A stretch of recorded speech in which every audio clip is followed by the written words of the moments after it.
Hey, I want to thank you all for your patience with me. I'm once again coming on at an odd time. Seems like I can never adhere to 5 p.m. precisely, but sometimes my work has to take preference and I have to get my obligations fulfilled before I can do something like this. So I thank you all for staying with me, being graciously patient. It means a lot. And so here I am. Let's see, what time is it right now? It is 5:21. Boy, is that an odd time. I should have been on precisely at 5, but somehow you keep finding me. And I always try to be consistent with doing this show. And that's out of respect to all of you who follow me. And I love doing it. And Andy, hello there, Andy. Hi.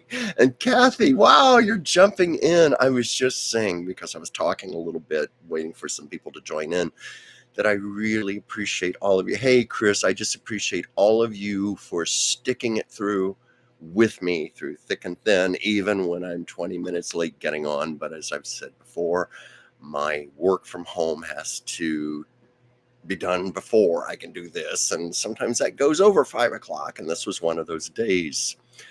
I'm just happy to be here with you.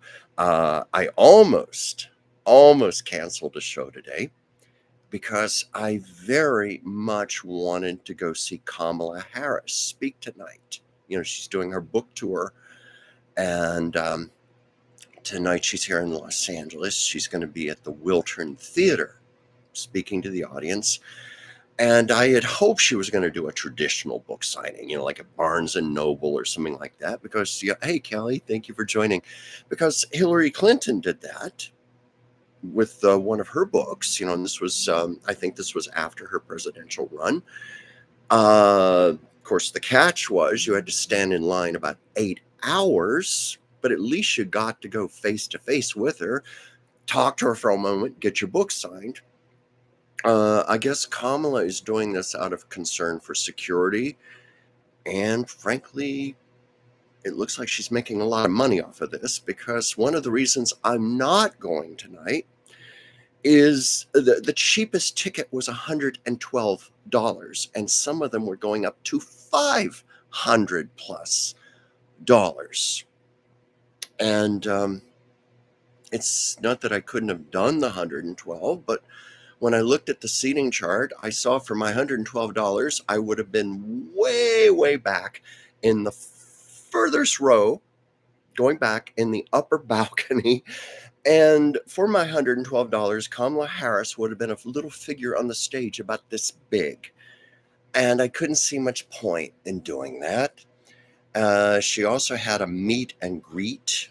You could add to your ticket, and that's when you could talk to her. You could get your picture taken with her, and you got a signed copy of the book. But I think that was a lot more money on top of that. And I just decided, yes, Sasha's here. As you can see, she wants to say hello to everyone, be part of the show. My superstar Siamese cat. So I debated right up until 2 hours ago. And I thought, no, I can use my money for better purposes. And I'm just going to manifest that one day I do get to meet her. One of the reasons I wanted to meet Kamala Harris was, I don't have it handy here, so I just have a photocopy, but this is a portrait that I'm trying to show this without the glare on my iPad, but it's a large portrait that I painted of her. And, I try very hard to avoid politics on the show. I save that for the 2 shows I do with Dr. Whimsy Anderson. I like to keep this show as politics free as possible. And a lot of that was because last fall, I held up the original portrait that I was working on of Kamala Harris. And I got some very mean, nasty, bullying comments. And thanks to my administrators, we had to block those people. But it was upsetting just the same. But in any respect, this is a lady I have admired and respected since she was the Attorney General of California. I mean, I knew about her long before the rest of the nation knew about her. I remember watching her when she was doing a local television debate here in Los Angeles. Is when she was running for Senate, and I'm very intuitive. I got goosebumps when I watched her, and I said, this woman, she's going to be a major political star on the national scene. I could just feel it in my bones. And I've always wanted to meet her. I did this portrait and I donated this to her campaign last year. And it raised quite a bit of money. And I was very proud of that. But I did a second portrait. Yes, Ward, I'm having nasal issues. I had a head cold and I'm just getting over it. But and I did a second portrait always with the intention that I was going to give it to Kamala Harris one day. And I thought, wow, great, she's doing her book tour. I can bring it. Well, no, they even specified on the meet and greet, even if I had gone to that, they said no gifts whatsoever. They wouldn't have even let me have brought this in the door in all likelihood. And I've had people say, well, you could just mail it to her. No, I have 20 hours of work in that. I put a lot of love into it. I want to meet her and hand it to her in person, and I will wait until the day that happens. I have manifested celebrity meetings before. I've told my story about Carol Burnett, which was a childhood dream of mine. It took me 33 years to manifest that, but I made it happen, and I made it happen 3 times. I will make this happen with Kamala Harris one day, and I really would have liked to have been at her talk tonight, but not for $112.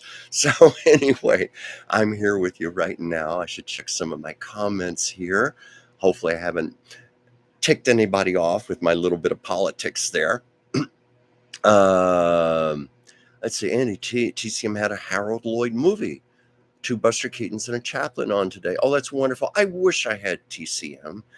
I used to have it years ago when I had cable television, and oh my God, I think close to a decade ago, I gave up my cable television in favor of just switching over to streaming channels like Netflix, Hulu, Amazon Prime, Stars. Oh God, I have way too many. I need to cut my streaming channels down. But I've found that I've liked that much better than cable because it's more specific to my needs. But the great loss was Turner Classic Movies. That is not a standalone streaming channel, unfortunately. I know you can get it in package deals and all, but I didn't want to do that. So anyway, I can't watch TCM anymore, but I bet that was wonderful. I see everybody is saying hello to here. And I'm glad you stayed with us instead of waiting a long line for a book signing. Well, as I was saying, it wasn't a book, that type of book signing. Unfortunately, this was a ticketed event, or is a ticketed event, I should say, because it's at 7:00 tonight. And I'm like, oh, there's part of me that wants to be there, but it's too late now. I have made my decision and I'm committed to you people right now. However, she is coming back in October for another show. A show. I make that sound like she's going to do song and dance on the stage or vaudeville. Another lecture. Maybe I'll change my mind in the future. Chris, you would not have gone. Well, I mean, it's just for me. She has personal meaning to me. As I said earlier, I've admired that woman for well over a decade and long before she was known on the national scene. And I even have a friend in San Francisco who knows her personally. And he knew her back in the days when she was the San Francisco district attorney. And his mother was dying the same time her mother was dying. And he said that she was so sweet and so comforting to him because they could both empathize with the situation. And he spoke so highly of her, very good heart. What is this, Andy? I thought you were going to say with $112, she would have signed a piece of book and a spit wad. Well, for $112, you should at least get a signed copy of the book, if nothing else. But I don't think you even get that unless you go to this meet and greet.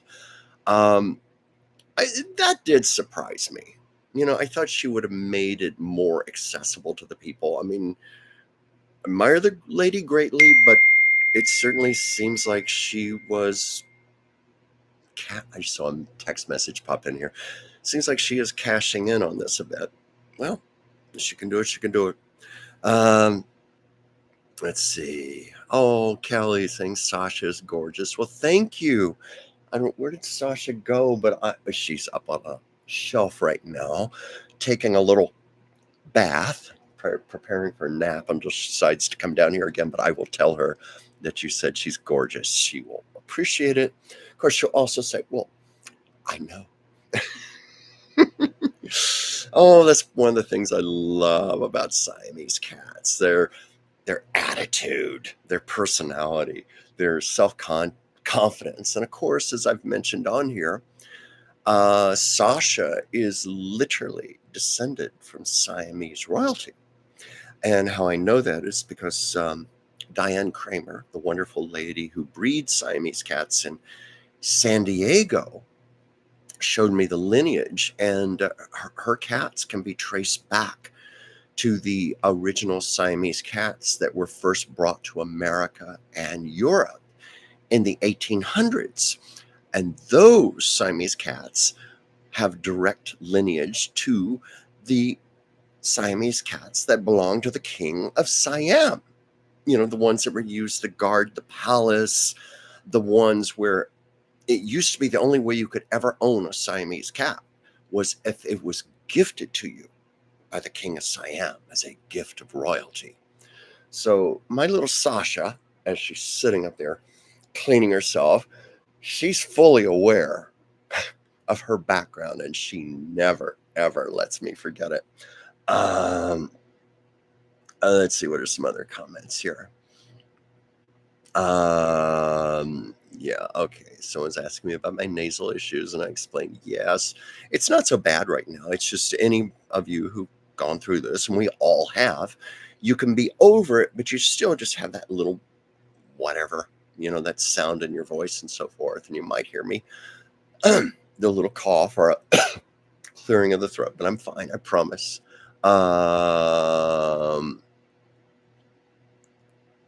Let's see here.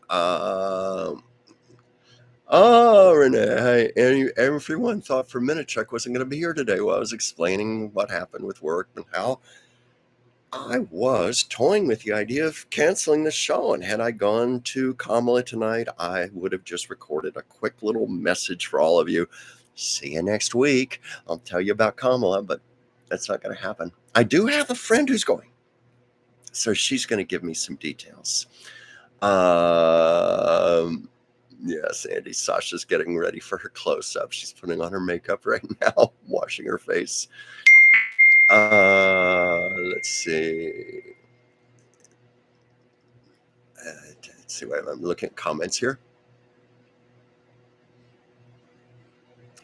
Ward, I sound like Mrs. Pumphrey in All Creatures, who was convinced that her Pekingese dog, Tricky, was descended from Chinese emperors. Yeah. Yeah, it is amusing. Well, it's a lot of that's also modern technology now, how we can research DNA much easier than we ever could before. And people forget you can do that with animals also.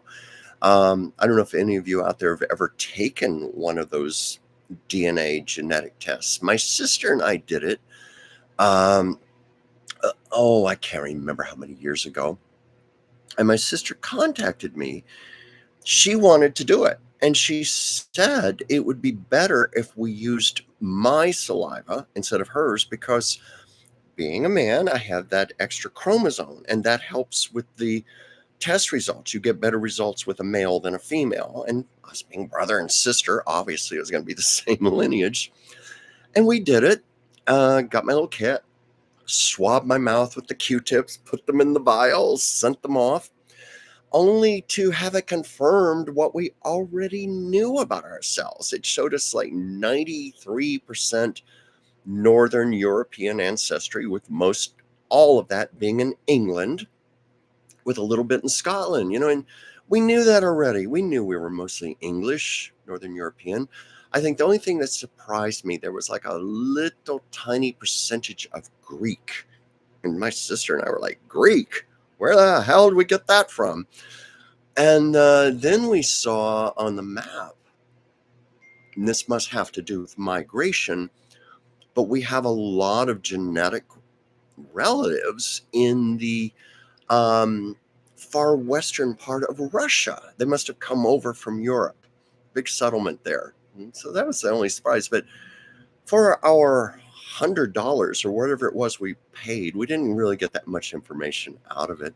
I don't know if any of you others have ever done the tests. Just going to get a little sip here. But thank you for your get well wishes. Oh yes, Andy. Anastasia is on her trip right now. I don't believe she's going to be doing a show tonight. I haven't heard anything, but I'm just assuming she's not. But most of you, you watch her, so you'll get a little pop-up bulletin. She's just visiting a friend in the desert right now, and they're having a marvelous time. She sent me some pictures, and it's good to see Anastasia just happy and rested. She very much needed this. So, have no fear. She'll be back soon enough if she doesn't do something tonight. I'm looking at some other comments. Oh, Jim, hey, thank you for joining. And, Mr. Demue, I'm ready for my close-up. Mr. Demue. Let's see here. These comments keep moving on me. Let's see. Ward. So that's where you get the dramatic part from, Sir Chuck. Yeah, she'll have some great pictures.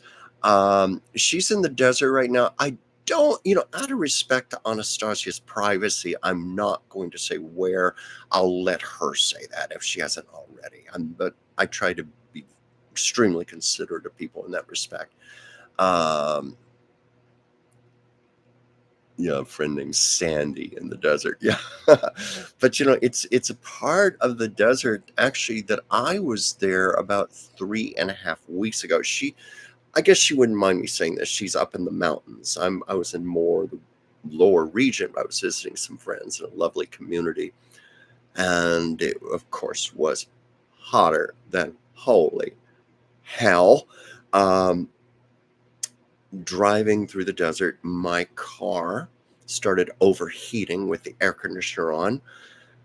And I was left with no choice but to turn my air conditioner off and just roll the windows down and make use of the breeze. But by the time I got to my destination, I was soaked head to toe in sweat.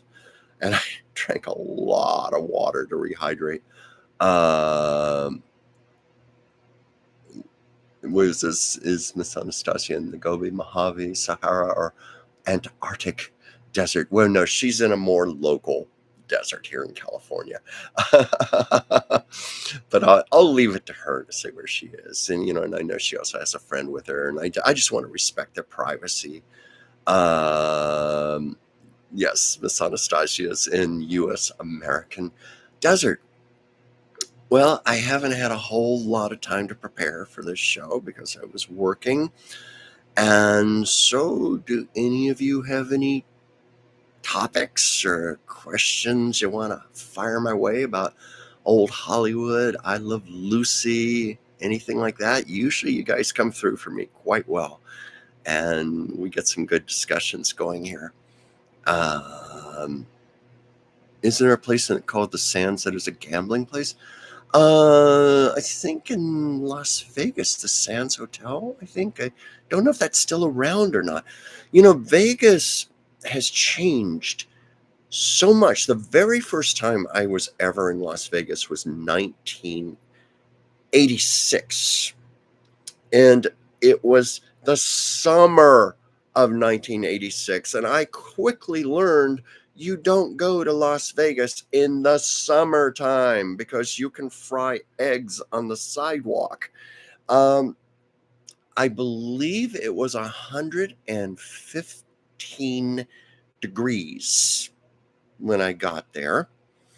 And what I remember most, it was so intensely dehydrating. I was, those big liter bottles of water, I was chugging those things down like every 15 minutes and barely urinating. I mean, it was just all the moisture was just evaporating right out of me, and I was just chugging water to put it back in. But when I was there in Vegas in '86, I'm glad now I went because it was really one of the last chances to see the old Vegas, the Vegas of the 1950s and 60s, 70s, the Vegas of the Rat Pack era, Elvis and all that, when a lot of those great old mid-century hotels and pieces of architecture were still standing. Since then, most of it has been demolished and built over. The Vegas I see now, let's see, the last time I was in Vegas was about just before the pandemic. Just before the pandemic, I was there January of 2020, and it's extremely modernized now, and they completely reinvented and bears no resemblance to the old Vegas. I'm glad I got to see that and touch it, even if I did nearly die in the desert heat. Let's see, I'm looking back on some comments here. But it was, oh yeah, I'll get to Jackie Gleason, Audrey Meadows in just a moment. But I was going to say that, I'm the rare person who goes to Vegas. I don't gamble. I don't like gambling. I don't like throwing away perfectly good money. Hence, even reconsidering spending $112 to see Kamala Harris, something I very, very much wanted to do. But I like to go to Vegas just for the shows, and it's always fun to go with a friend. When I went out there in January, I've told this story before. That was when my convertible top had a little tiny tear in it. And I was driving down the road. It was dark, but the only light in the desert was the moon. It was a full moon that night, but it was almost creepy. Very few cars on the road. I was in the middle of the desert driving to Vegas at night, and I had a tear in my roof, and the winds were so intense. It was January, very cold, and that rip started going rip, rip, rip, rip, whoosh, and then my whole top flew back. And then it was flapping around, and then it started tearing off again, and then went off somewhere out into the Nevada desert, never to be seen again. And here I am, freezing cold with no top on my car, and I said 2 hours to drive in the dark if the wind's howling to Vegas. That's my main memory of that last trip. And little did I know that in a matter of weeks, we were going to be having this thing called a pandemic lockdown, and it was going to be impossible to ever travel anywhere again for a long time. So I guess I'm glad I did it. Let's see here. Ward, Jackie Gleason, and Audrey Meadows. Well, I was just talking with a friend today about Audrey Meadows because the subject of Lucille Ball's last television show, Life with Lucy, came up. It was if you know the story of that, it was supposed to have been Lucille Ball's big comeback after an absence of 12 years on television. She was 75 at the time, and she had a 24-episode contract with ABC. Even had her original I Love Lucy writers, Bob Carroll Jr. and Madeline Davis, come back. They got Mark Daniels, who had directed during the first season of I Love Lucy. And it didn't come together. It just didn't work. It got canceled after 8 episodes. And I've told this story. I was in the studio audience for one of the episodes. It was the episode where John Ritter was the guest star. And I will be grateful to my dying day that I got to sit in the studio audience and watch the greatest television star, the greatest sitcom star who ever lived, do what she did best. And unlike anybody else, I got to watch Lucy work in front of the cameras and an audience. But it was the 8th episode. I think it was the last episode that was ever aired. My voice is going a little bit. If if it goes, I might have to quit in about a half an hour or so, but let me see how I'm doing here. Her guest star was Audrey Meadows, and she and Audrey played sisters. And I mean, it was just perfect. Both of them with their red hair and their deep, gravelly cigarette voices. And even the fact they shared this incredible television lineage, Lucy Ricardo and Alice Cramden. It was just such perfect casting. They worked so beautifully together. And had the show survived, they were going to make Audrey Meadows a regular on the show, or at least a semi-regular. But excuse me, my voice is starting to go here a little. There's a very moving story about Audrey Meadows and Jackie Gleason. Well, in fact, I can think of several stories, like how she got cast on the show. It was when she wasn't the first Alice Cramden. I think it was an actress named Pert Kelton. I could have that wrong, who played Alice originally, but she was leaving the series and Jackie was recasting, and Audrey very much wanted the role. And Jackie turned her down and said, "No, you're too pretty. No one is ever going to believe you as a dumpy, frowsy housewife. I'm sorry. No." But she was determined. So Audrey Meadows hired a photographer to come to her home at 5 o'clock in the morning and wake her up, with her hair all messed up, no makeup on, and take headshots of her. And she sent the pictures to Jackie Gleason, and he goes, "Wow." He said, "Wow. Anybody who go to these links deserves to have the role. You're hired." He saw it. So that's how she got the role.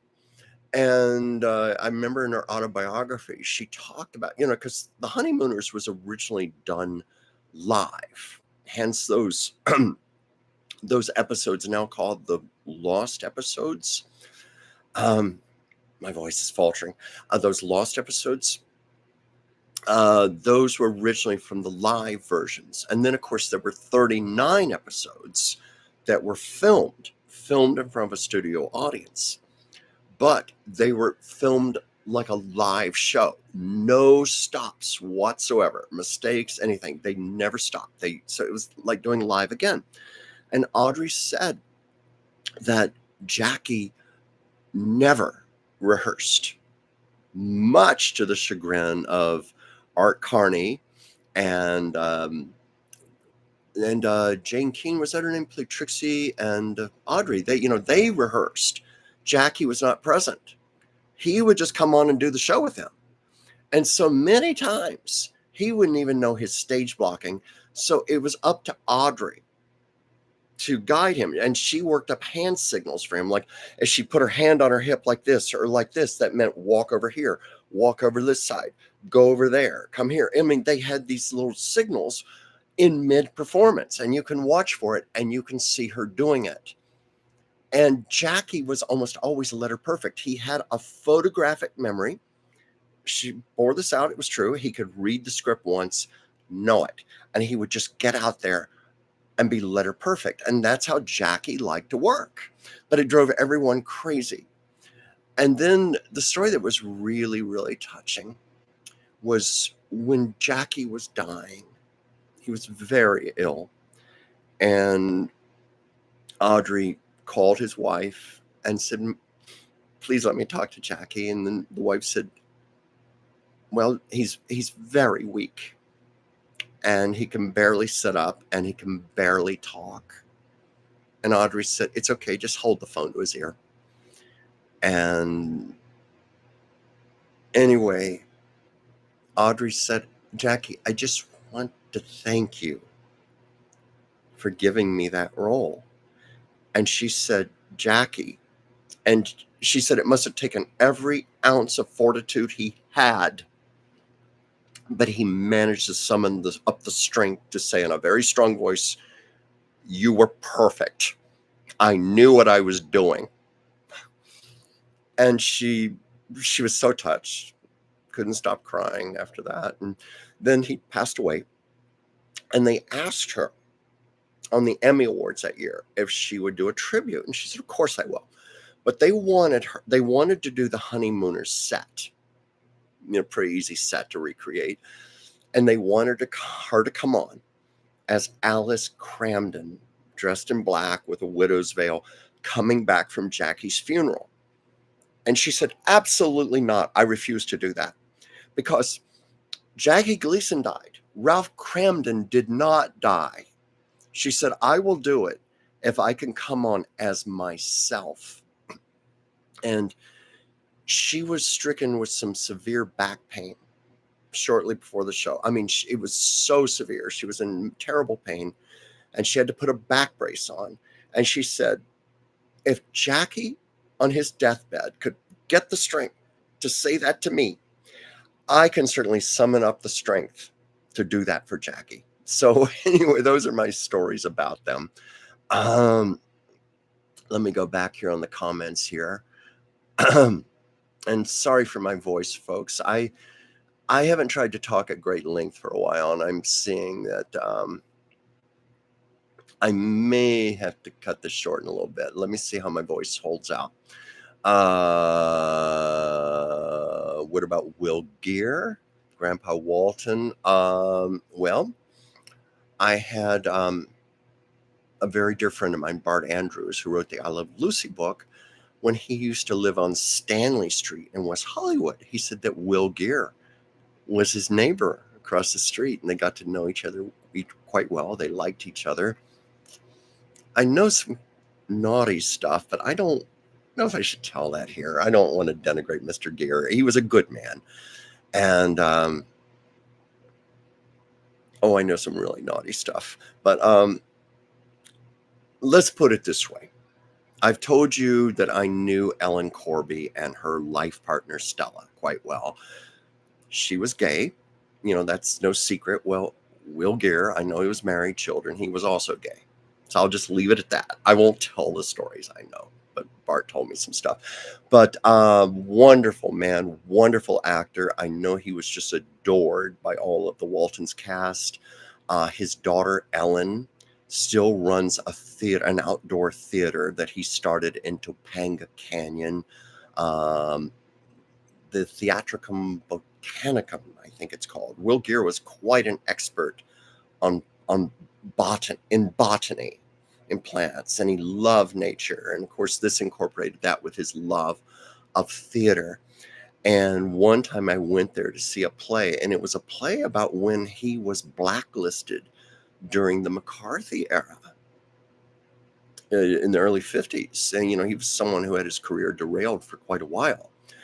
And I was also surprised to read an interview with Michael Learned, who played Olivia Walton.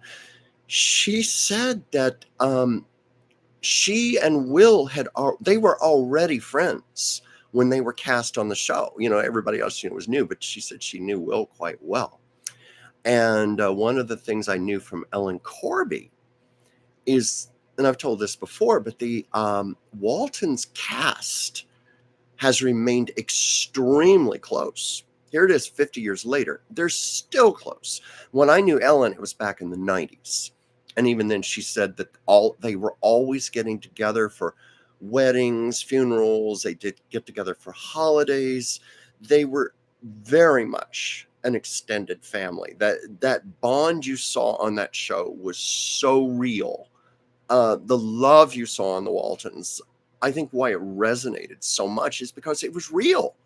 Those actors loved each other like a real family, and we're extremely close. And I read things on Facebook from some of the actors on the show, like Cammie Cotter played the little Elizabeth, I think she's like 60 years old now. She writes wonderful pieces about the making of the Waltons, and she went on to become a school teacher after she retired from acting, and ironically, for a time, was teaching school in Central Virginia, not far from where the fictitious Walton's Mountain was set. Which I just think that's really cool. So I guess that's about all I know about Will Geer that I can talk about right now. I have great respect for him. And I still love to watch the Waltons, and of course the Waltons has special meaning for me. I loved that show when I was growing up, and I really identified with it. I came from Virginia myself, and I already had a great love of that era, the 1930s, and identified with John Boy. John Boy wanting to become a writer, wanting to leave that area and go to New York, go have a bigger life, have a career as an artist, a writer. So I very much identified with that. And then years later, after I moved to Los Angeles and I actually got to know Ellen Corby personally, that just brought a whole different dimension to the show. So now, like, they show the series on Amazon Prime. That's where I usually see it. It does my heart so good to see Ellen again and to see everyone else and to know all the background stories.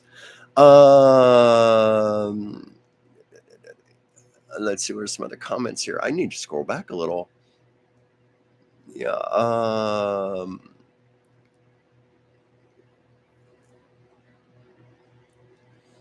Yeah, Mr. Gear was a force of nature who essentially played Grandpa Walton as a somewhat toned down version of himself.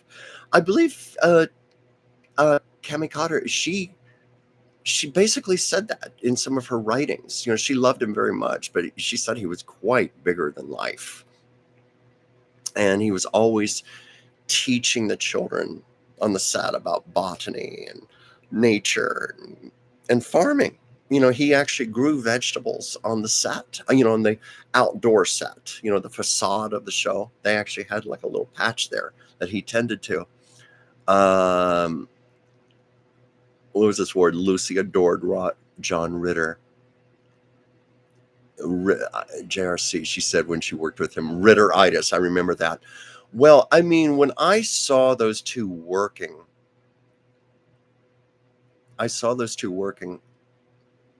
Oh, wait, Jimmy said, not trying to nitpick, but I thought Will Geer's last name was Geer, not Greer. No, Will Geer. It was Will Geer. I hope I didn't say Greer by mistake. No, I definitely said Will Geer. It might be my voice. Lucy adored John Ritter. Yeah, no, you saw that. I saw it firsthand. I was in the audience.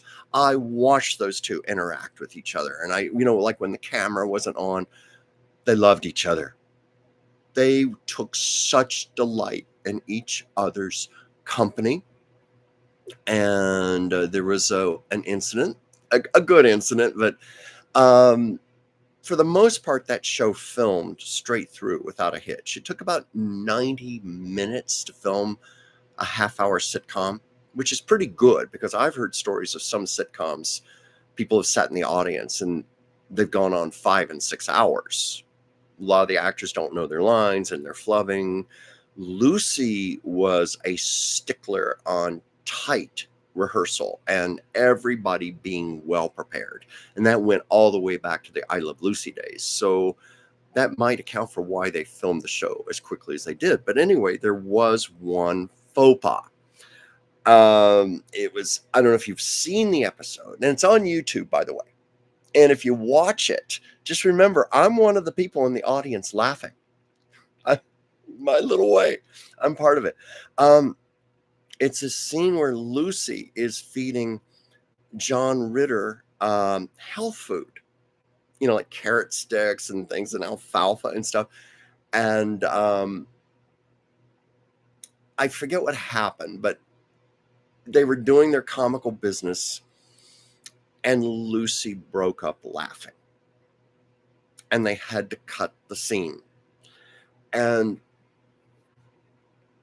first of all, they couldn't stop laughing, she and John. And then when they settled down, Lucy took the microphone, and this was the only time she broke the fourth wall and spoke directly to us.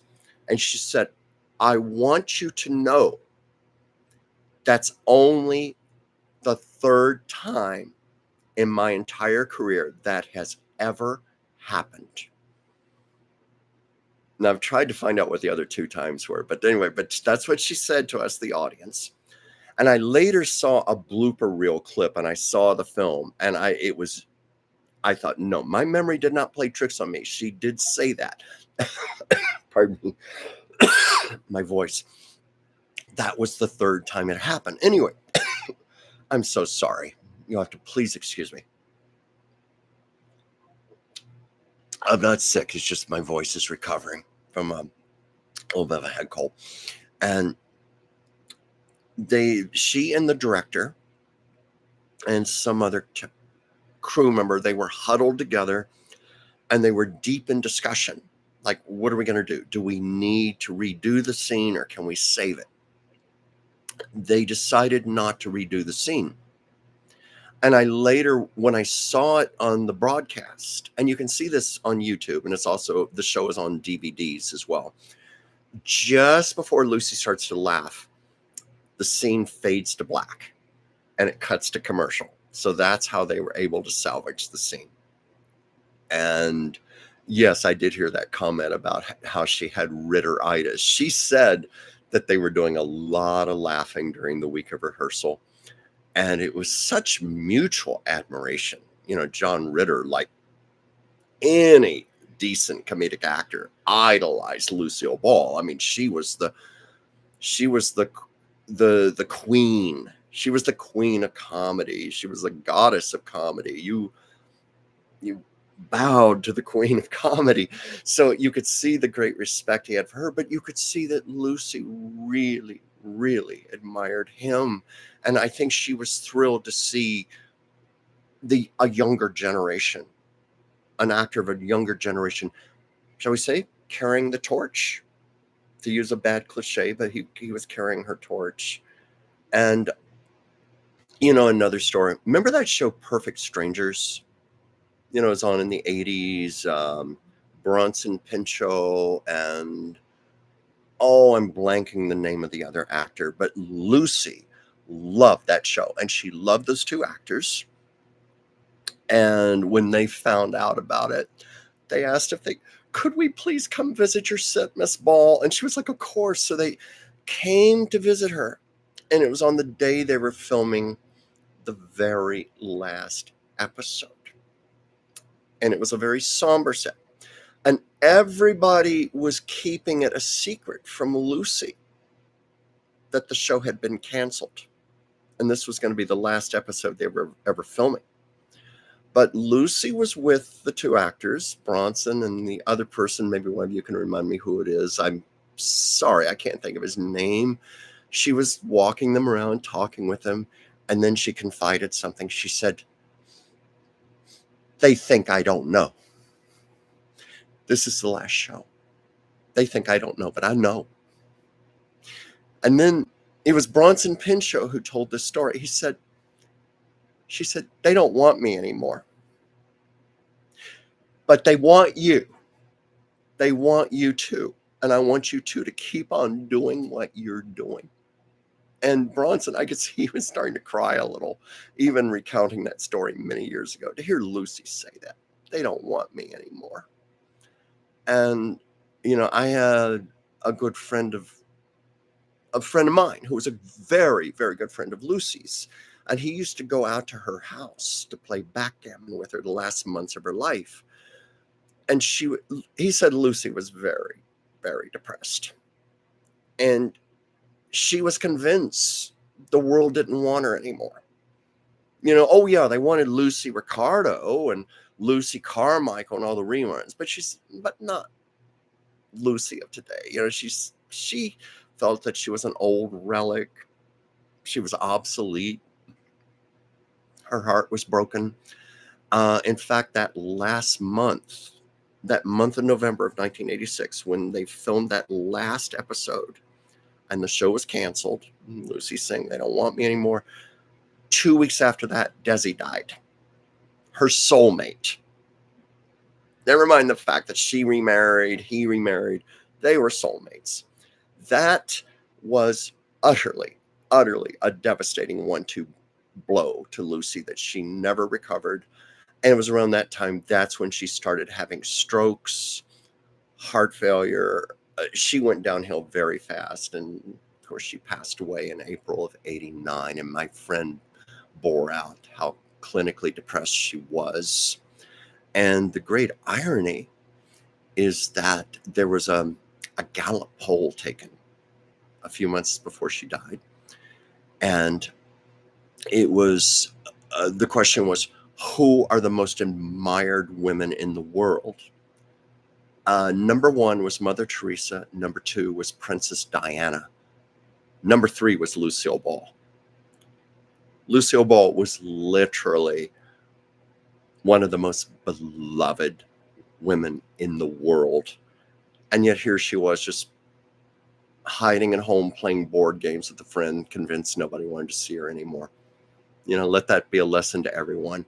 Don't fall into our depressions, not fall into our self-perceptions. It's always better than it seems, but my heart has always gone out to Lucy for that.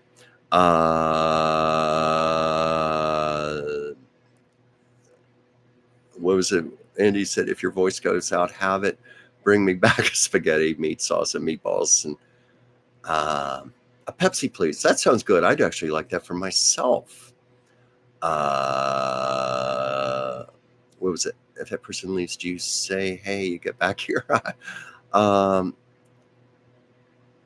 Yeah. Oh, Jim. Yeah, I'm sorry. I'm going way back in comments here. Jim was saying, I always thought that Audrey Meadows story was so awesome. Yeah, me too.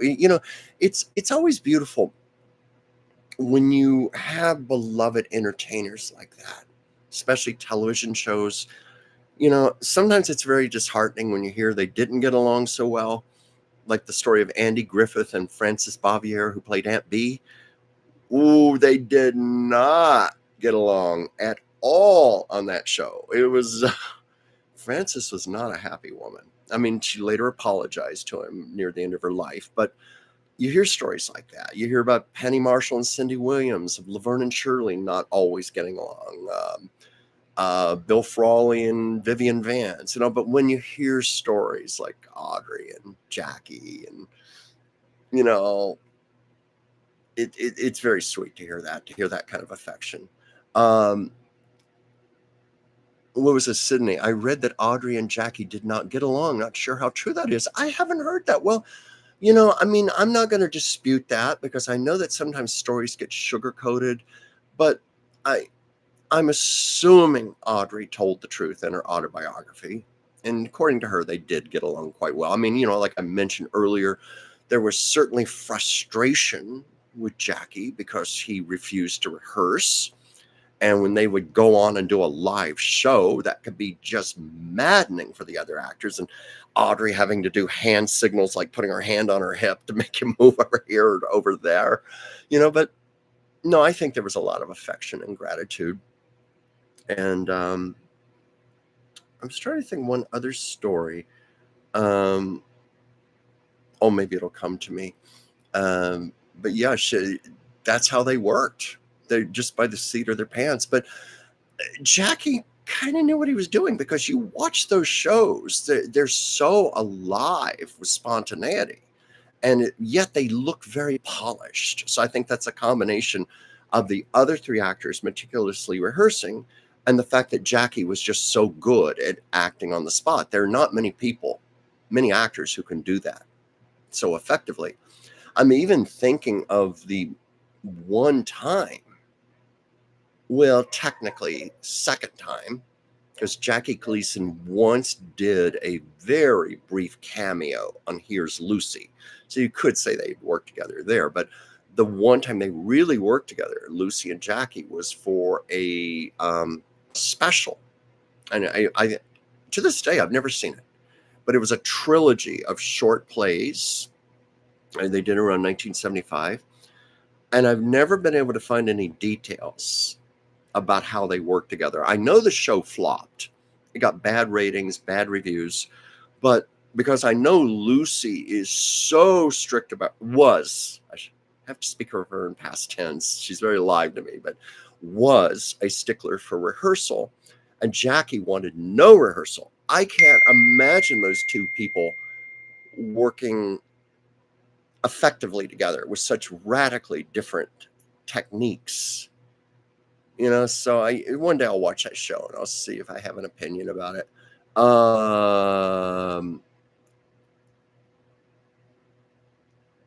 Let's see here, Ward. And interestingly, the Meadows siblings had grown up in China due to their parents being Methodist missionaries. Yes, I knew that. And of course, Audrey Meadows' sister, Jane Meadows. Jane Meadows, who was married to Steve Allen. And, I always found Jane, I briefly met her once, but she had this very affected way of speaking. Like when she'd say, let's go to dinner, it was, let's go to dinner. Let's go to dinner. It was very fake. It was very affected. And Audrey certainly didn't have that. Audrey, so I don't know. I guess it was just something that Jane felt she needed to do. And let's see, I'm remembering now that when I was in the health industry, in West Hollywood, I used to have as a client Audrey Meadows' sister-in-law, her sister-in-law Ruth, and I was really fond of her. I just adored her, and I'm sorry that I lost touch with her. And oh dear, and this is because I'm respectful of people's confidentiality and privacy. I know a not so flattering story about Audrey Meadows that Ruth shared with me, but I'm not going to tell it out of here. And that's mainly out of respect to Ruth. I don't know if she's still alive or not, but I don't want to violate her privacy. Funny how that just occurred to me. See what I mean? You guys give me a topic and I can expand upon it. Like someone just said, tell me about Jackie Gleason and Audrey Meadows. Oh, it's somebody sending me hearts. Thank you. Thank you. What was this here? Someone's saying this. That's a loud ding. Yes, somebody sending me messages during the show. And what was this? Ward, and they both died at Cedars-Sinai Hospital. Yeah, I know Lucy died there. I'm not sure if you're talking about Audrey, but I do know also that Gilda Radner was like 2 floors above Lucy, and she was near the end of her life. And I think she died about 3 weeks after Lucy in Cedars-Sinai. And of course, Gilda idolized Lucille Ball, idolized her, and was in her weakened state. She was so thrilled to know that Lucy was down below, and she sent flowers to her from one comedian to another. And I told you, I met Gilda once. I met her back in 1985. Very sweet lady. Let's see. Let me go back on comments here. And of course, that's right. Mr. Ritter was born in Cedars-Sinai, and that was such a shame. John Ritter died of a ruptured aorta. And that was the exact same thing that Lucille Ball died of. And I always worried about him because he was doing, he was in his early 50s when he died. I think it was only 54. And he was doing a new show, 8 Simple Rules for Dating My Daughter, I think it was called. And he had put on a lot of weight. You could see it in his face. And I had read that he was taking some sort of diet drug. I think it was called Fen-Phen or something. And I knew that drug had strong stimulant effects. And if you have heart issues, blood pressure issues, it can be very dangerous. In fact, I think the drug was eventually outlawed. And I read somewhere that he was taking that to lose weight. And it was some innocent little thing of maybe 4 or 5 weeks before he died. And then when I saw he was on the set of the show rehearsing, and he got very weak, and he had to go lie down in his dressing room, and then he passed out, and they had to rush him across the street. Thankfully, there was a hospital across the street. They rushed him, but he soon died, and it was over a ruptured aorta. And I've always suspected it was that diet drug that might have killed him. Lucy's case, it was just heart issue. She was 77 years old. It was a lifetime of heavy smoking. She was not an alcoholic. I want to make that very clear, but she was a drinker. She liked her scotch, but she was a smoker, and it took a toll on her heart. And I think also, and I think many who have witnessed this and others, we've all known people figuratively to have a broken heart, and then they often go from heart trouble or have heart trouble. I've always said Lucy died literally and figuratively of a broken heart. They even did a partial heart transplant on her to try to save her life. They went to really heroic measures, much more than they would have done for most 77-year-old women. But my God, this was Lucille Ball. And the doctors knew the whole world was expecting them to take every measure possible to save her life. And they really tried. They really tried. And I have heard rumors, but, so I can't say this is true, but I did talk to someone years ago who worked at Cedars. And he said when they had Lucy on the operating table, they saw her aorta, the shape it was in. It was just like dissolving almost. They knew the surgery likely wasn't going to save her, but they had to do it, and they tried. I think she died about 4 or 5 days later after it. And there was the story even when she woke up from the surgery, and she's groggy, and Lucy said, "Well, was it a big surgery?" And they said, "Yes, Lucy, it was a very big surgery." And Lucy, her daughter Lucie Arnaz told the story, and she said, "Damn, wouldn't you know it, this was the day I was going to get my hair dyed." That was Lucy thinking about her roots. Let's see here. And you're saying it's not fair. All the celebs I've wanted to meet in person, a lot of them have passed away. Well, yeah, that happens. A lot of the great old movie stars I would have loved to have met. Only one of that golden era of the 30s I got to meet was Claudette Colbert. And she was in her 80s at the time. It was in Westwood Village, California. And she looked spectacular. I mean, I would have sworn she was maybe in her mid to late 50s. That's how good she looked. And such a lady, and so gracious. And I'm there thinking, it's Ellie Andrews from It Happened One Night. So I got to meet her. I've told the story about a very good friend of mine who was a good friend of Bob Osborne from Turner Classic Movies, who in turn was a very good friend of Betty Davis. And I begged and I pleaded with my friend, "Oh, please, please, please, couldn't you set up something where I could meet Betty Davis?" And my friend, his name was Al. Al said, "Oh, you don't want to meet her. She's a mean, old, neurotic woman. She will disillusion you if you meet her." And I said, "Can't you let me decide that for myself?" And I was almost like, well, so what? I will have met Betty Davis. So I lost my chance there. And I've told the story of, now this is jumping forward to the 1950s and beyond, but I had my chance to meet Elizabeth Taylor. That also fell through. I knew her assistant, and he was going to set up a lunch for us. And it was the final year of her life when her health was deteriorating quite rapidly, congestive heart failure. And she was in a wheelchair, and she was quite frail. And we never did get to do that lunch. But I almost got to have lunch with Elizabeth Taylor. But I've met a lot of celebrities, a lot of famous people in my life. But going back to that golden era of Hollywood, well, there's like none of them left now. I mean, I've seen a lot of them in person, like, I'm trying to think, Mickey Rooney, I saw him in person, and Shirley Temple, I got to think on that. Not too many of the great old golden stars of the 30s and 40s, the ones I really and truly would have loved to have met. But I've been lucky.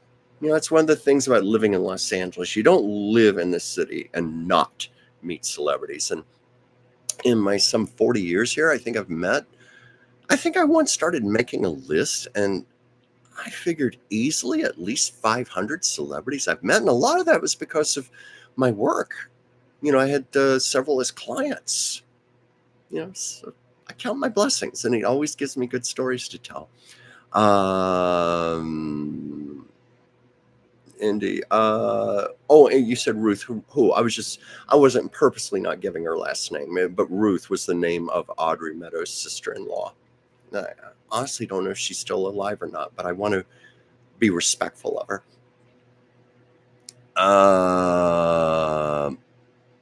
Oh, Ward, you just gave her name. Ruth Cotter. Yes, you just gave it.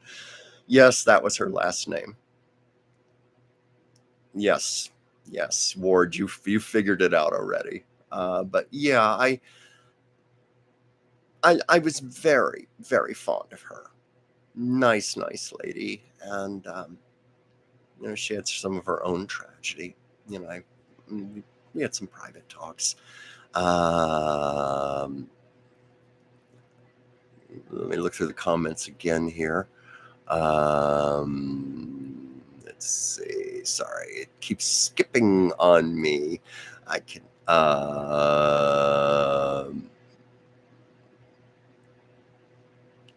Well, actually, Ward, you said John was born and died at Cedar Sinai. No, I believe he was born at Cedar, but he died at a hospital.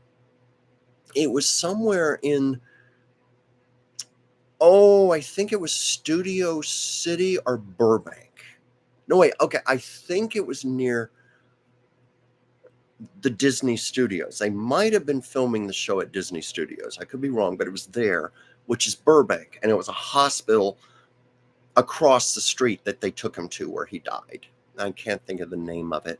Please excuse me here. Oh, my voice, it comes and goes. I don't know how much longer I can continue, but I'm going to try here.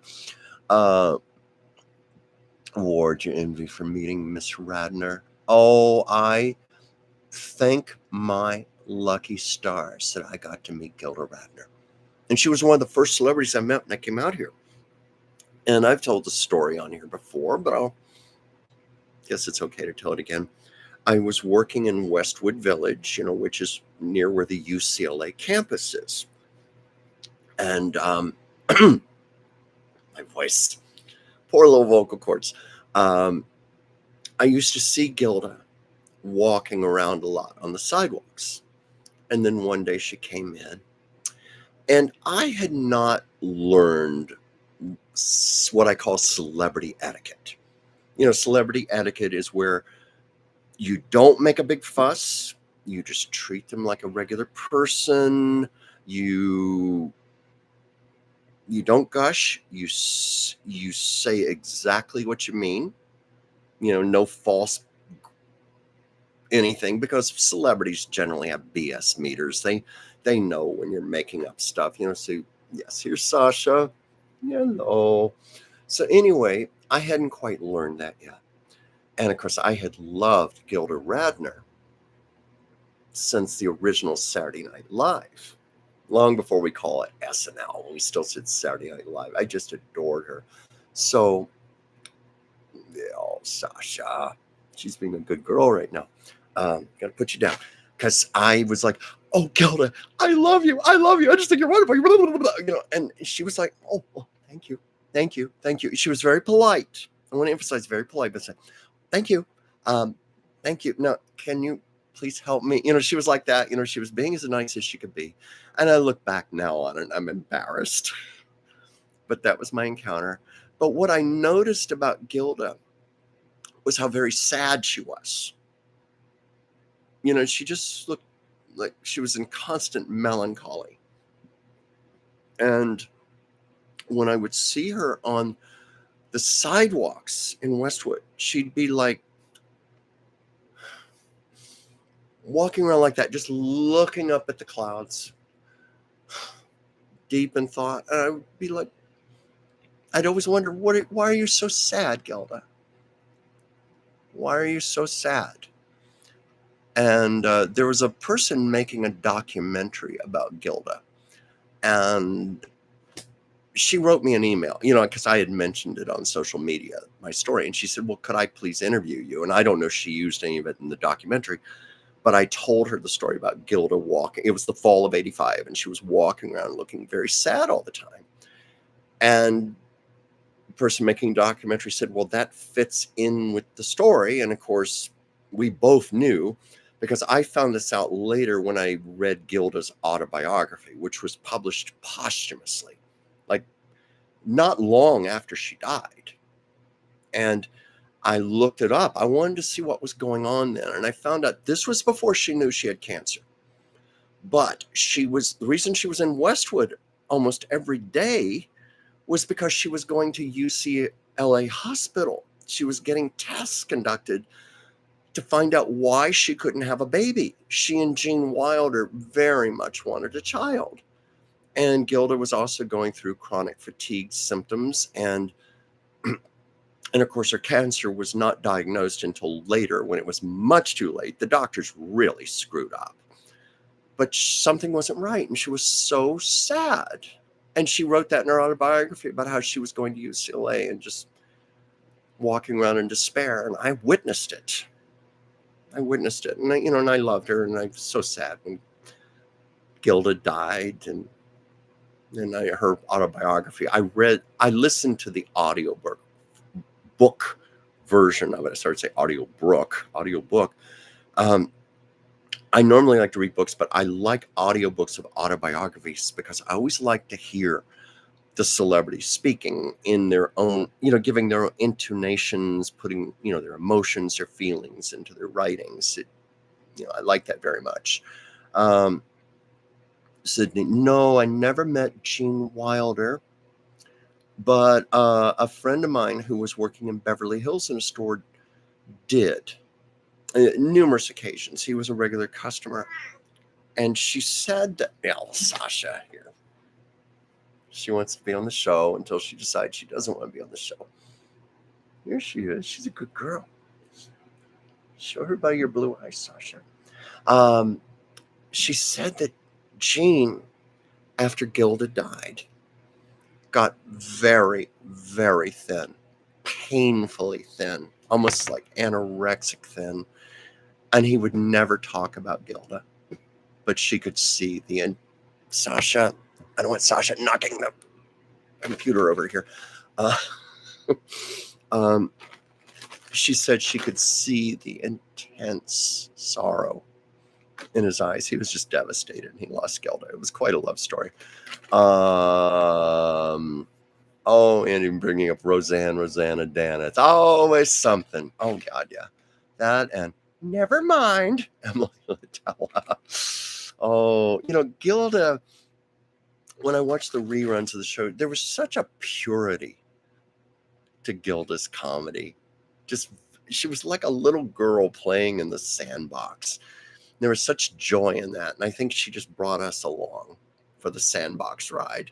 Hey, grab your pails and shovels and play with me in this.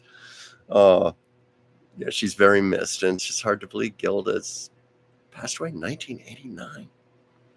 But it's to her credit, a lot of people still know who she is. Yes, Gilda was a genius, Jim. Lord, was this? Life's a fruitcake. You think it's all nice and chewy, and then you look at all the stuff in it, and you don't know what it is. You don't know what it is. Yeah, that sounds like Rosanna Dana.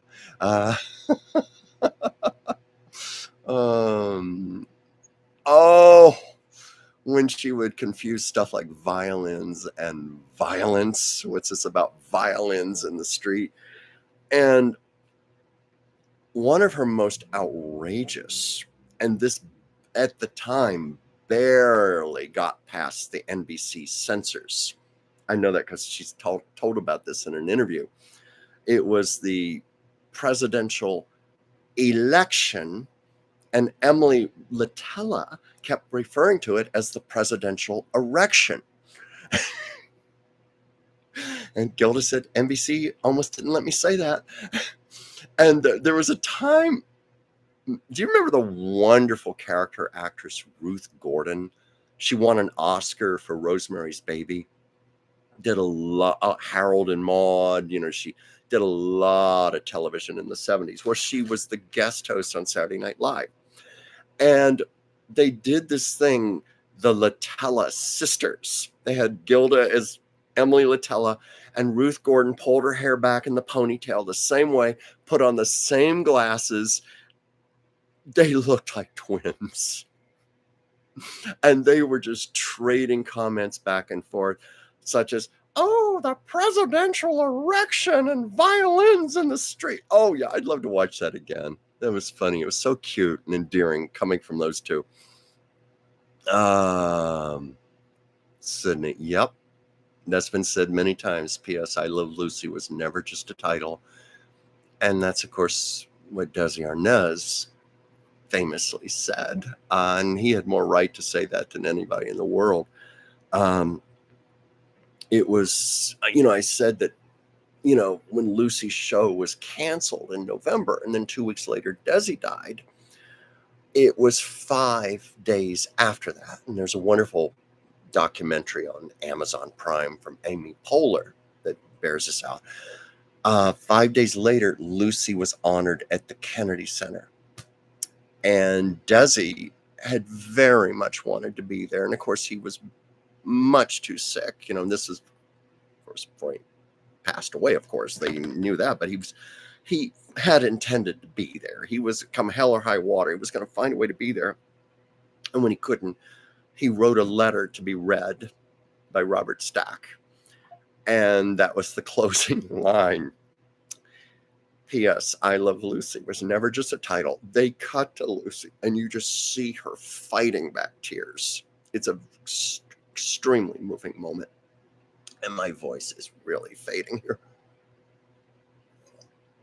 Oh, my liquid will hold out.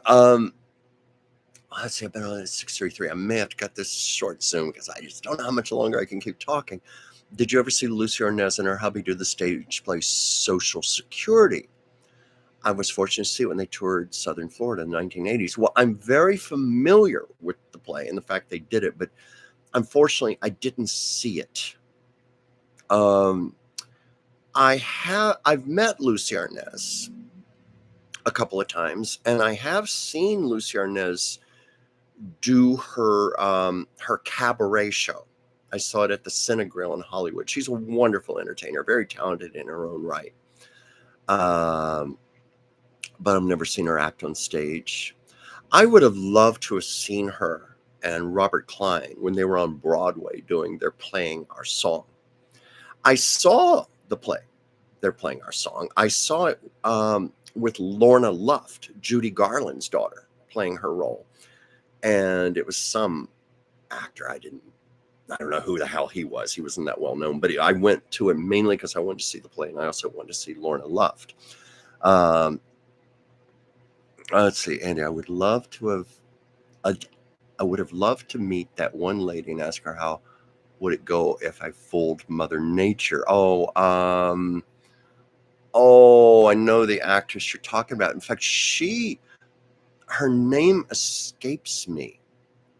But when I lived in West Hollywood, I never met her. But when I lived in West Hollywood, she lived in a high-rise apartment building across the street from me. And I was told that those commercials, those margarine commercials, it's not nice to fool Mother Nature. She made a fortune. And I think she retired quite well. And I know I've seen her do a few other character roles and things. Oh, maybe somebody knows her name. Let's see, where's some other comments here?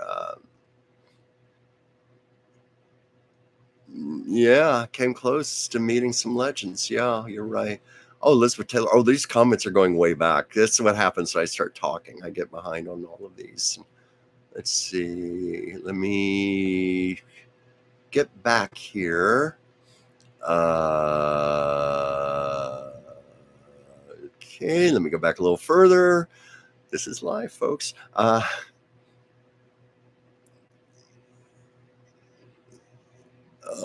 let's see. Oh gosh, I gotta go way back here. Yes, okay, Andy, you're back. You're back, bearing me out here. Right? John Ritter died at the Providence St. Joseph Medical Center in Burbank. Yeah, I knew that because it was across from the Disney Studios. Yeah. Um,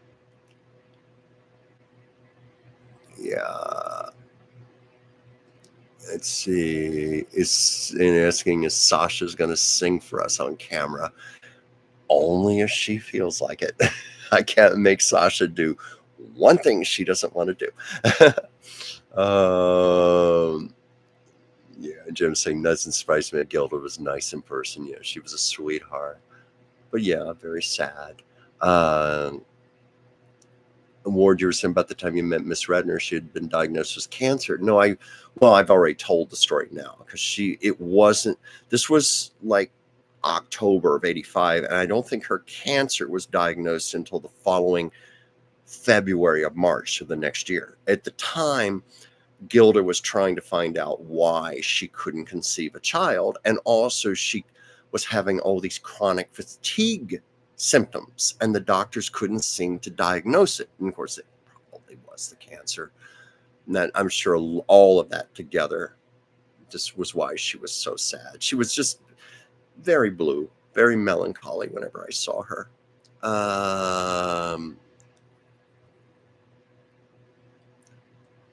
Let's see, look at some of the comments here. Oh, Jim, you're agreeing with me. Purity is a great word for Gilda's performances. Yes, just simple, pure, basic. No gimmicks. It came from her heart. It came from her soul, everything she did. And yeah, oh yeah, I remember Lily Tomlin. She sat in that big yellow rocking chair with chocolate on her face. That was I made it, and I'm 5 years old or something like that. Now, Lily I've met. I met Lily and her life partner, Jane Wagner, together. This goes way back. It was for a book signing. And they were really nice. But I think Lily had been signing so much, and she was clearly the main focus of attention, and she was maybe getting a little tired, where Jane, I think because she didn't get to be the center of attention that much, because Jane was more behind the scenes. She did a writing and directing for Lily. So Jane just lit up when you would talk to her and give her attention. And I found that I really liked Jane Wagner a lot, but I liked them both. And I was so happy because they were life partners for many years. And when they finally got to marry, it was beautiful. I think they got married like within days of it becoming legal. They had waited so long. And I remember Lily Tomlin even told a story in an interview because Lily was doing specials at CBS in the early to mid 70s, and she and Jane were dating even then. And Jane was, of course, her professional partner, writing and directing for the shows. And CBS was so worried about any of the lesbian rumors getting out, because in those days that would destroy careers. And CBS insisted that Lily and Jane arrive in separate cars, because the CBS studios, it's a big visible parking lot, and they did not want the press or anybody seeing them arriving together in the morning in the same car. That's how careful they had to be. And I think Lily told that story on it might have been Rosie O'Donnell's show. She told that story.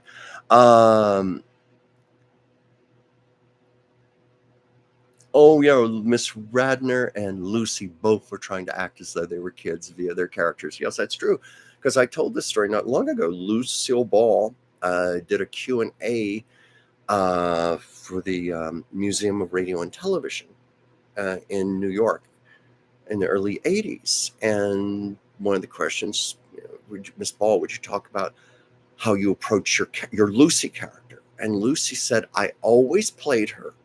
And she referring to quote unquote Lucy, the character. She said, I played her like a little girl.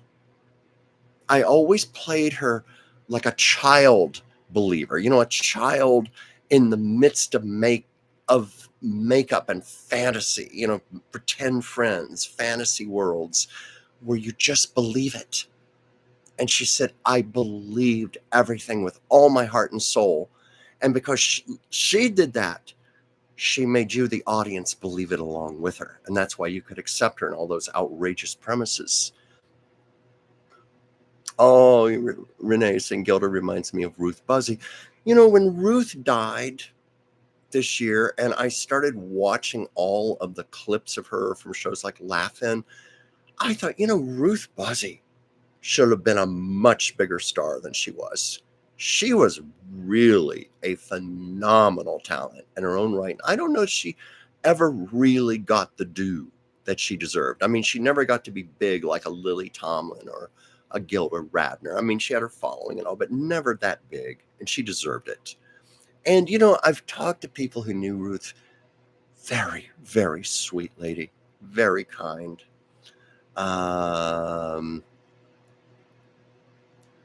Yeah, what else here? Ward, yes, Miss Gordon also guested on Rhoda playing Carlton's mother. No, who was Carlton's father? I don't know, but I forgot about that. She played Carlton's mother. And I remember there was also an episode of Taxi, the show with, excuse me, please, Judd Hirsch. And she won an Emmy for this episode. And she played a woman who I think she became rich late in life. She came into a fortune and she was just enjoying it. And she had this great line. I'm paraphrasing it terribly, but I always liked it. She said she went into a hat salon and she couldn't decide which one to buy, which one she wanted. And then she thought, wait a minute, I'm rich. I can buy them all. I always loved that. Let's see what else here. Going through the comments. Oh, Joyce, you're here. Hi, Joyce. I still want to give you a call. I got some stuff I want to tell you, talk about, and get a little advice from you. Joyce is a wonderful astrologer and tarot reader and numerologist. Incredible. But Joyce, thank you for coming aboard. Going through these comments real quick here with what's left of my meager little voice here. Jimmy's saying, you agree about Ruth Buzzy. Oh my gosh, Gladys Ormsby. Oh my God, those Dean Martin roasts, big in the 70s. And she would come on, with the hairnet and everything, the purse and the frumpy old sweater. And I understand Ruth Buzzy put that costume together herself. She went to a thrift store and bought all the pieces. That was her own creation. But there was an episode where they were roasting Muhammad Ali. And Ruth Buzzy probably did something that no other person in the world could have gotten away with. She started beating the crap out of Muhammad Ali with her purse. The poor man was like holding his arms over his head. I mean, she was hitting him hard. I was wondering if she had a brick in that purse or something. She was beating the crap out of him. And he had to take it, but it was so funny. And look it up on YouTube. It's really great. Yeah, she was kind of Sydney. She was a little scary. That spider hairnet. Ward Lane. You know who Carlton's father was? No, me neither. That's great. Speaking of Rhoda, there's also an episode where the great Vivian Vance guest starred. It was in the second season, and I just think that episode is a treasure. It's one of the last times Vivian Vance ever worked. She went over so well on that show. They tried to get her to be a regular on the show, and I think Vivian's health was failing and she declined. But what I thought was interesting about that episode, I mean, arguably the two greatest second bananas as sitcoms, the cohorts of the stars, the second bananas, the two greatest, Vivian Vance as Ethel Mertz to Lucy Ricardo, Rhoda Morgenstern to Mary Richards. And so you had the pairing of Mary Richards. I'm sorry, the pairing of Rhoda Morgenstern and Ethel Mertz. Perfect. It was just perfect casting. Even though I know that's not what they were actually playing, but it was the actresses who they were the souls of the characters. What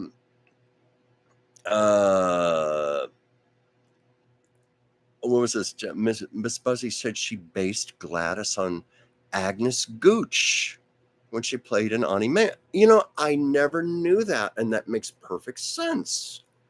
That makes perfect sense. In fact, what a shame that Ruth Buzzy never played that role on stage, in one of the revivals of Mame or Auntie Mame. But I guess at that point, she was much too identified with Gladys Ormsby. It would not have been accepted as the character of Agnes Gooch. But yeah, I see it. I totally see it. Oh, I love that. I like the Lucille Ball version. Mame, I know a lot of people hate it. I like it, but I have to also admit that the vastly superior version is, of course, the Rosalind Russell original Auntie Mame. And if you have never seen it, I promise you, it is literally one of the greatest comedies ever. I mean, a really witty, intelligent, well-crafted comedic script with some first-rate comedic performances. I mean, Rosalind Russell, brilliant, possibly the greatest performance of her career. And oh, who else was in that? Was it Coral Brown? I think it was Coral Brown who played Vera Charles. And of course, the wonderful Bea Arthur played her in the Lucille Ball version. She was recreating her Broadway performance when she co-starred with Angela Lansbury. But in the version, oh gosh, I hope I'm not embarrassing myself here. I think it was Coral Brown who played Vera Charles, and she's got so many wonderful lines when both of the women wake up very hungover and it's close to noontime. I think Mamie even has a line about, I'm always up at the crack of noon. But anyway, they're waking up and Vera sticks her head out the window and goes, and she sees all the sunlight and she goes, oh, that moon is so bright. What time it is. And I read a story about her that they wanted her to be platinum blonde for the movie. So the day before they were going to start filming, she had a hairdresser bleached her hair. And anybody who's ever done that, I have a good friend who went platinum blonde, and she said it was like an 8-hour process, and you have to be so careful because it's extremely damaging to the hair if it's not done right. And even when it's done right, it's very damaging to the hair. And often there's a lot of hair breakage. Well, Coral had her hair bleached platinum blonde, went to bed. The next morning, woke up. Literally all of her hair was laying on her pillow. She was completely bald. And she had no choice but to show up to work. First day of filming, bald. And they didn't know what to do. So her first scene in the movie, they had to put a turban on her head to cover it up. And I guess until they could get some wigs made. But what a story to just wake up and find all your hair on a pillow. All your hair. Yeah, I remember reading that. Let's see, where's some other stories here.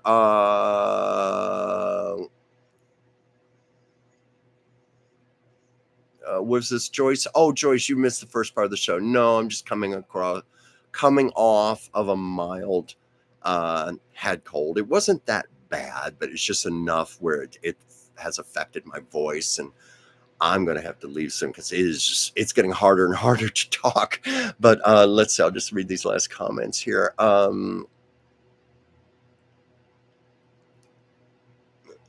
Wait, was Andy, didn't somebody who was the person of the hour that hit Gilda back with a purse? I don't know that. I'm not sure about.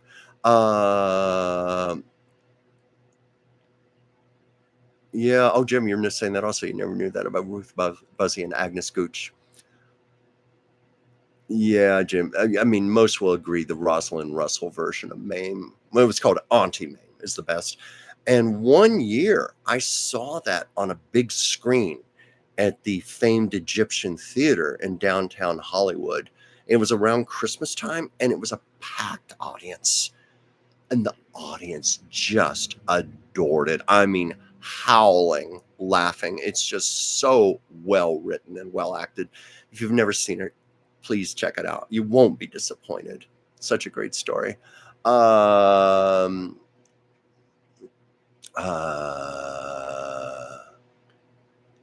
Oh wait, there were awards. I think it was a touring company, not the Broadway cast, that Miss Buzzy got to play Agnes Gooch. So she did get to play her. I'm glad to hear that.